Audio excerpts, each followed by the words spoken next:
Stewart. Thank you, Presiding Officer, and to all my colleagues for such powerful contributions tonight. I am especially grateful to Bill Kidd for providing such a detailed motion highlighting the disproportionate impact of trafficking on women and children.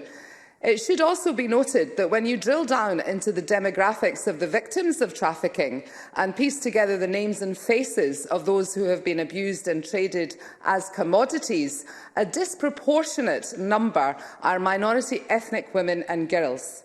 Our hearts go out to them in these unimaginable situations of fear and abuse, and I take this opportunity to highlight their plight. The motion also refers to the Scottish Government's stated commitment to criminalising the purchase of sex. This commitment was first made following the passing of the Human Trafficking and Exploitation Scotland Act of 2015, because it was highlighted during the passage of that legislation that removing the financial incentive for those who organise the sale of sex and those who buy it leads to a reduction in demand. And that is an essential part of any strategy to tackle human trafficking effectively. It is now 7 years since that law was passed. I hope the Minister will give us an update on the timetable for delivering on this commitment. According to the United Nations Commissioner for Refugees, over 2.5 million people have now fled Ukraine since Russia's invasion. In April 2022, reported by the Independent Anti-Slavery Commissioner at University College London, Dr. Laura Wood notes that Ukraine hosted students from across Africa, Asia, the Middle East for many years. Since the war began, those who have not managed to return home have faced racism, discrimination and segregation within the refugee responses. Many of them are desperate and they are at considerable risk of exploitation by traffickers as they seek to find a way to escape the war, to complete their qualification or to return home. A truly dire situation. Overrepresentation of ethnic minority victims of trafficking has played out in countries all over the world.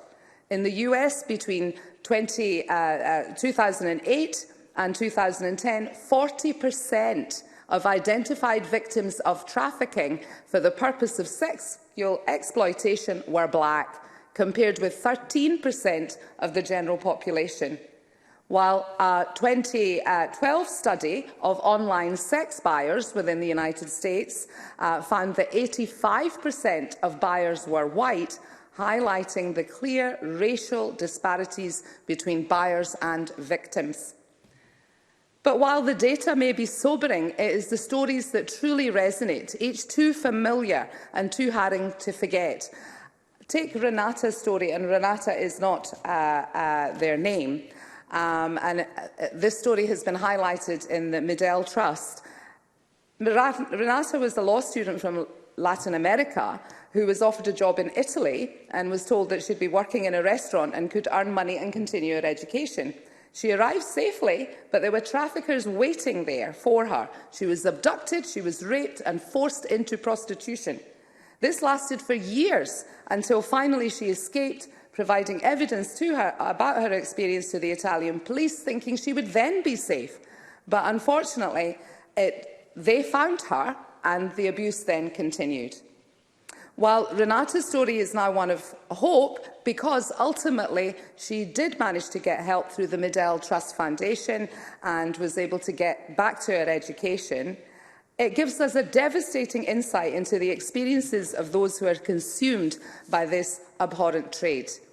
And in finishing, the global situation we are in is entirely unacceptable, and with annual profits for the sexual exploitation of trafficking victims totalling over $100 billion, we need to act urgently to effectively deter those who seek to capitalise on the degradation and dehumanisation of vulnerable women and children.